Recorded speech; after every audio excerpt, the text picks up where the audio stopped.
Assalamualaikum warahmatullahi wabarakatuh. Oke teman-teman, di mata kuliah kewirausahaan ini, di pertemuan ke-12 kita akan membahas tentang packaging design. Packaging design itu desain kemasan bahasa Indonesia. Kenapa sih kita itu harus pelajarin kemasan ya?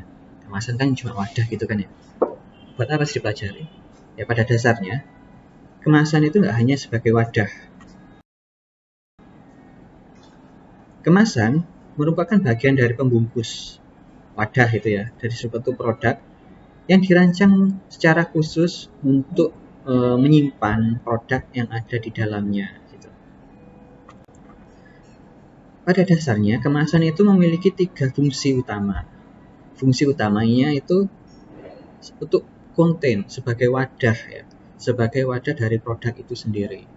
Ini fungsi utamanya. Dan kedua adalah sebagai pelindung. Kemasan juga berfungsi untuk melindungi produk yang ada di dalamnya. Dan yang ketiga ini fungsi tambahan ya, yang akan kita pelajari di sini. Selain untuk wadah, selain untuk melindungi, kemasan ini juga berfungsi sebagai media promosi, sebagai media untuk menunjukkan brand, sebagai media untuk periklanan, gitu ya, sebagai media untuk informasi. Nah, kemasan itu juga pada dasarnya dibagi menjadi 3 struktur ya. Yang kemasan yang pertama adalah kemasan primer, yaitu yang secara langsung itu bersentuhan dengan produknya. Nah, kalau bank-bank ini kan ada, contohnya di bank-bank ini kan ada wadahnya ya, wadahnya yang aluminium foil, itu yang berfungsi spesifik untuk sebagai wadah dan produksi agar makanan ini, bank-bank ini terjaga gitu, nggak gampang rusak, nggak gampang berjamur, nggak gampang kena air, lebih safety, lebih higienis gitu kan ya. Dia menggunakan kemasan ini menggunakan material aluminium foil. Nah, untuk fungsi distribusi, bank-bank ini memiliki kemasan sekunder, yaitu kardus. Kardus ini berfungsi untuk menjaga bank-bank ini agar dia itu lebih mudah, tidak tercecer, lebih mudah dalam pengemasan, dalam distribusinya. Nah, distribusi ini juga apabila dalam jumlah besar butuh lagi kemasan tersier, yaitu dalam bentuk kardus yang lebih besar, yang lebih kuat dan lebih besar, lebih kuat, agar bisa mempermudah distribusi kemasan ini, distribusi bank-bank ini dalam jumlah yang besar dan jauh gitu ya. Selanjutnya dari jenis kemasan ini ada yang sekali pakai habis buang, ada yang juga kemasan yang bisa digunakan berkali-kali, dan ada juga kemasan yang bisa dipakai ulang. Dipakai ulang di sini maksudnya adalah kemasan ini digunakan untuk kemasan produk lain gitu. Kalau kalian hari raya kan pasti menjumpai kan ya kaleng kongguan. Dan pasti kalian bertanya-tanya, ini kongguan beneran enggak ya? Ataukah isinya ini rengginang? Nah, itu fungsi dari kemasan yang tidak dibuang atau yang kemasan diguna ulang. Nah, kemasan juga ada yang langsung bisa dipergunakan oleh distributor atau produsen. Kayak kemasannya minuman ini, kalau kalian memproduksi minuman rasa-rasa, itu ya ada yang langsung dalam kemasan minum, jadi nggak usah dirakit-rakit ulang lagi. Tapi kalau kalian ada juga kemasan yang harus dirakit dulu gitu loh, harus ditata, dilipat, harus diberi tutup, nanti dipres dulu gitu. Jadi kemasan ini memerlukan waktu atau memerlukan perlakuan khusus agar dapat digunakan untuk menyimpan atau sebagai wadah dari produk kalian. Nah, ini yang penting di sini. Kalau tadi hanya selain pandang, tapi kemasan di sini akan kita pelajari secara spesifik di sini. Kemasan memiliki 4 fungsi utama. Oke, yang pertama adalah aspek ergonomi, kenyamanan. Yang kedua adalah aspek material, ketiga adalah aspek visual, dan keempat adalah aspek informasi. aspek informasi di sini adalah kemasan itu menginformasikan apa sih produknya di sini.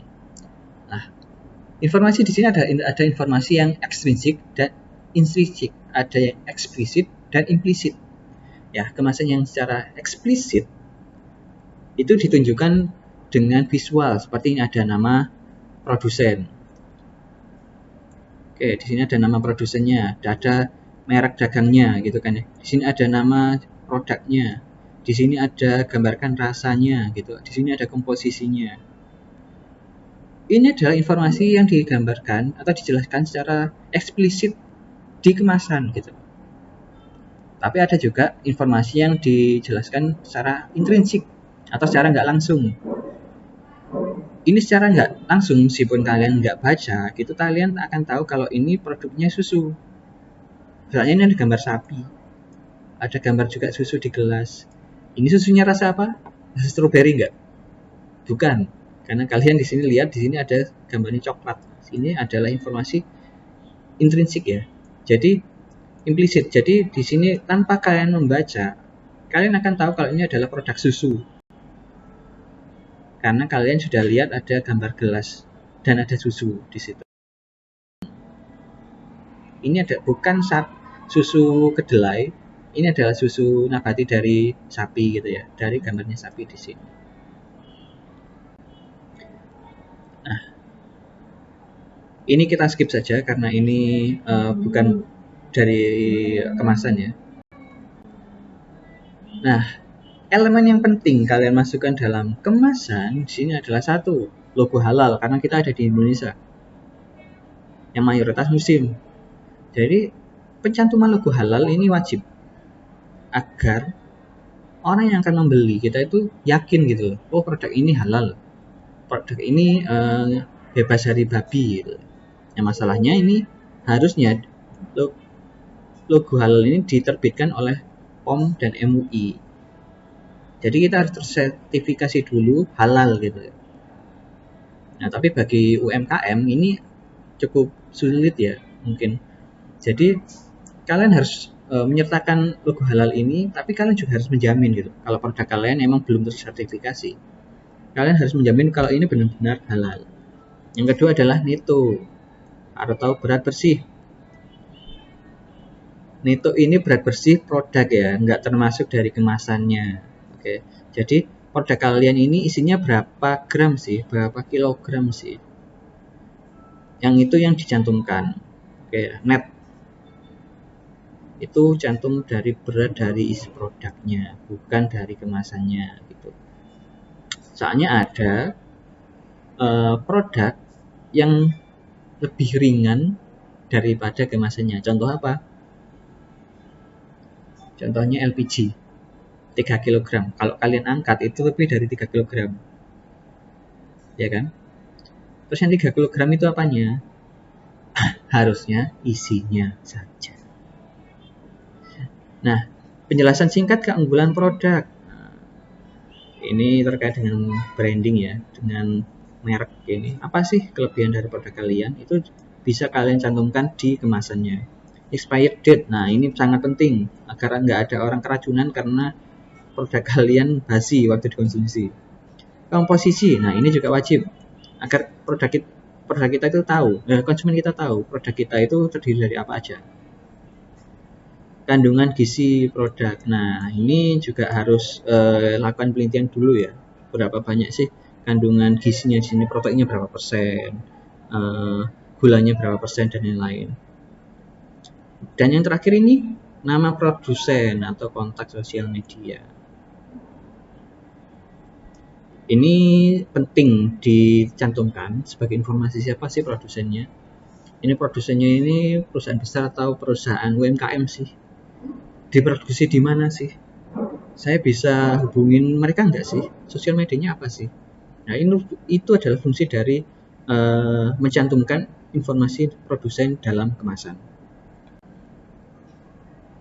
Nah, dalam informasi yang dicantumkan ada namanya merek dagang. Ini harus dicantumkan di sini agar tahu gitu loh, siapa sih yang memproduksi ini. Unilever nih, Unilever Terus dia memproduksi sampo, sampunya apa? Clear. Sabunnya apa? Lifebuoy gitu. Harus tahu juga ini bukan ini Lifebuoy loh ya, bukan Livy Boy gitu. Ini es krim Walls, bukan es krim Wallace. Ini kecap bango, bukan kecap bebek. Nah, ditunjukkannya seperti itu agar orang itu tahu bahwa ini produk yang benar-benar gitu kan. Karena kita tahu juga ada produk-produk itu yang produk KW. Mungkin kalian tahu ada Goryeo, ada Rodeo. Mereka mencantumkan merek dagangnya yang mirip dengan Oreo. Nah, gitu ya. Warna kemasan. Nah, ini berkaitan satu dengan warna dari brand. Yang kedua adalah pesan apa yang ingin disampaikan oleh pemilik brand ini. Contoh Wipol. Wipol ya, itu memiliki warna brand hijau. Tapi pada dasarnya mereka mencantumkan warna hijau di kemasan. Ini juga berfungsi agar kita sebagai pelanggan atau calon pembeli ini merasa secara visual itu Wipol nanti akan segar, memberi kesegaran.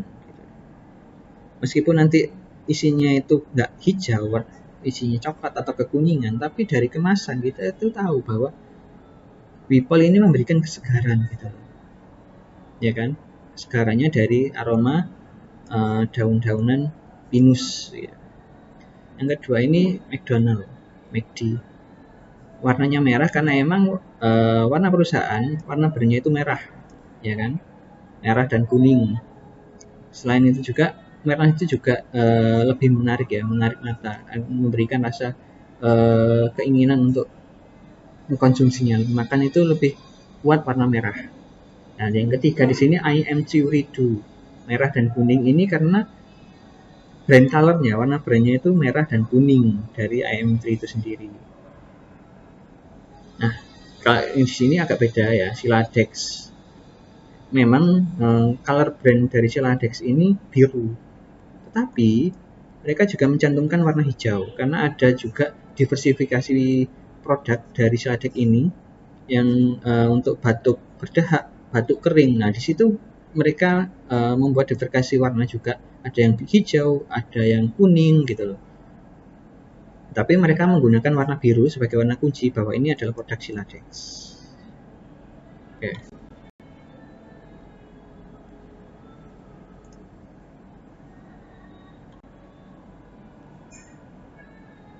Selanjutnya adalah warna kemasan.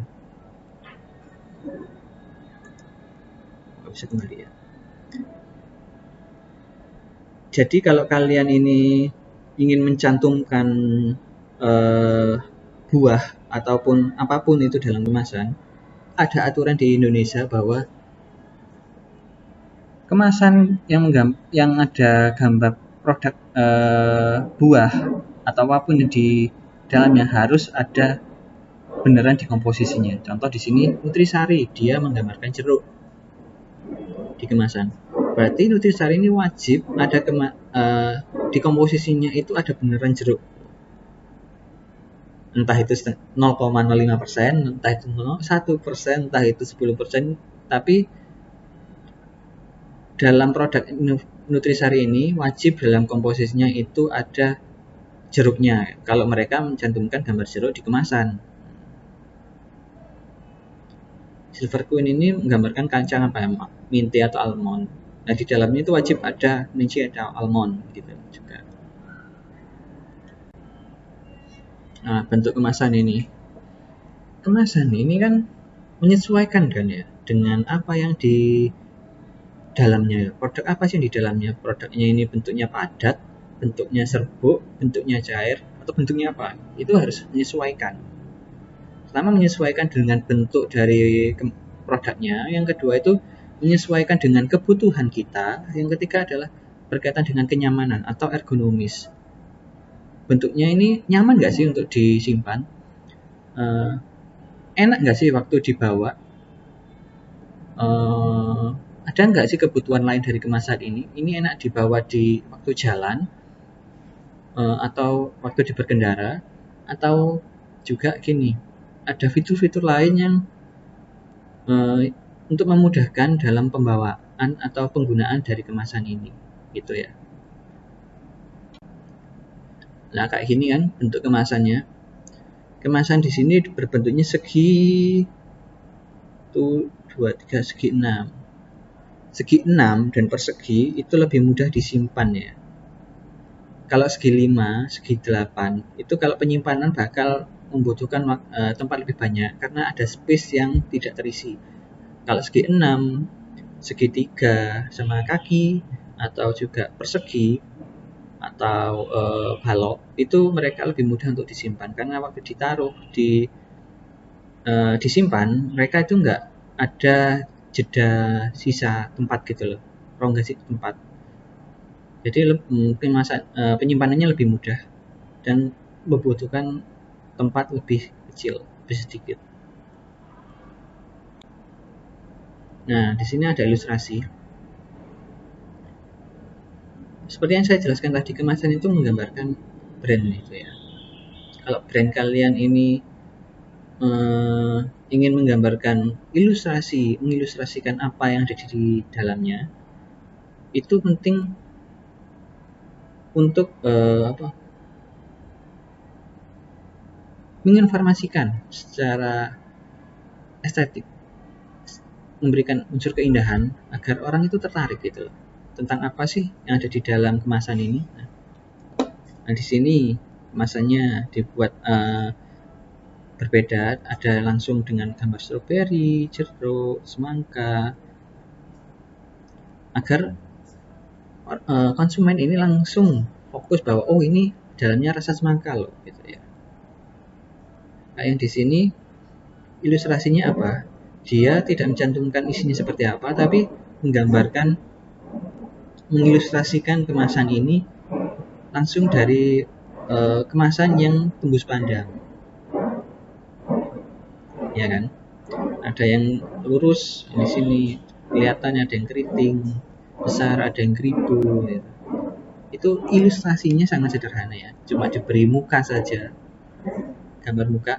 Nah, ini rambutnya nanti akan terbentuk dari isinya. Ini kan menarik gitu loh.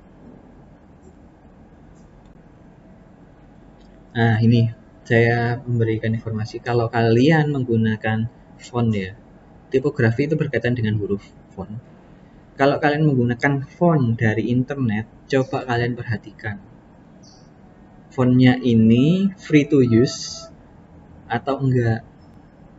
Free enggak ini untuk commercial use? Free enggak ini digunakan untuk jual beli gitu? Karena ini berkaitan dengan hak cipta. Nanti kalian bisa dituntut loh kalau seandainya kalian menggunakan font yang berbayar, tapi kalian nggak membayar, itu bisa dituntut. Oke, makanya perhatikan gitu. Font yang kalian gunakan itu, material kalian gunakan itu nggak cuma font, material apapun yang kalian gunakan dari internet itu harus aman. Namanya itu free to use, jadi bebas dipakai. Kalau di situ itu nggak free, jadi kalian harus berbayar dulu untuk menggunakan produk itu. Kalau menggunakan font itu, menggunakan elemen-elemen apapun itu kepada pemiliknya. Ya, seperti itu. Nah, ini aspek material. Aspek material ini berkaitan dengan satu, budgeting ya. Kedua itu brand. Yang ketiga itu informasinya. Yang ketiga itu adalah selanjutnya adalah keamanannya. Marjan menggunakan botol kaca, sedangkan Aqua menggunakan botol plastik.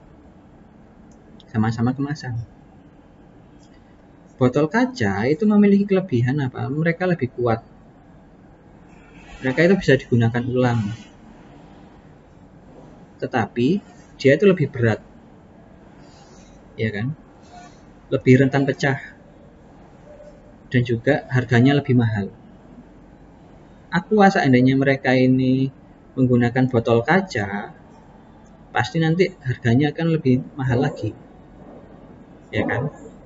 atau menggunakan botol plastik karena botol plastik ini harganya relatif lebih murah daripada botol kaca.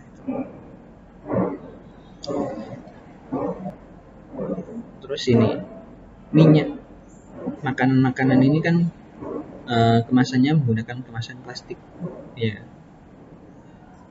Ini karena apa? Ada juga kemasan mereka itu yang refill yang bisa digunakan ulang ya, kecap, bimoli. Nah, kenapa sih nggak kemasan-kemasan langsung botol aja ya? Karena ini lebih murah gitu. Makanya ada kemasan refill. Jadi untuk diisi ulangkan kepada kemasan yang sudah ada di rumah gitu. Kita penjualnya hemat, pembelinya juga lebih hemat. Jadi memberikan kesan lebih hemat gitu loh. Aspek ergonomi kenyamanan juga. Nah, kalau sepatu, salah satu efek ergonominya adalah waktu di penyimpanan ya. Jadi wadahnya ditumpuk ini kan agar mudah dalam penyimpanan. Nah, ini saya sangat tertarik dengan ini. Kalau kalian beli jajan gitu ya, itu biasanya kan ada sausnya. Terus sausnya dibawa kemana sih? Kalau kalian makannya sambil jalan, ditaruh di mana? Pasti agak kesulitan. Nah, oleh produk ini, si churros ini ada tempatnya untuk naruh sausnya. Jadi tinggal ambil cocol gitu. Kalau biasanya kan kita kesulitan kan, jadi sausnya langsung dituangkan gitu kalau kita jalan. Nah, di sini dia memberikan solusi, ada tempat khusus untuk sausnya. Ini solusi cerdas menurut saya. Dan ini juga, jadi ini kan apa namanya, paper ya, paper box ya, tote bag dari kertas ini. Dia ini dirancang khusus oleh produknya ini pas gitu loh. Jadi waktu dibawa itu gak berguncang. Jadi untuk tote bagnya ini dari kertas ini rapat agar tidak guncang dan makanan di dalamnya itu nggak rusak itu waktu di jalan. Emang didesain khusus pas gitu. Ini juga kemasannya yang ergonomis ya, Frost ini. Jadi bukanya itu bisa langsung satu jari, pakai satu jari itu langsung dimakan, dituang. Itu salah satu desain yang menurut saya sangat asik ya, sangat menarik. Jadi membukanya nggak usah pakai tenaga yang banyak, nggak usah pakai dua tangan, langsung pakai jari jempol, langsung makan. Itu kan memberikan kemudahan bagi orang yang akan mengkonsumsinya. Oke, menurut mungkin segitu saja ya materi hari ini tentang kemasan. Memang sih masih banyak sekali materi yang harus saya jelaskan di kemasan ini, tapi nanti kita bisa diskusi saja secara individu ya. Kalian bisa japri saya atau apa untuk membahas tentang kemasan ini.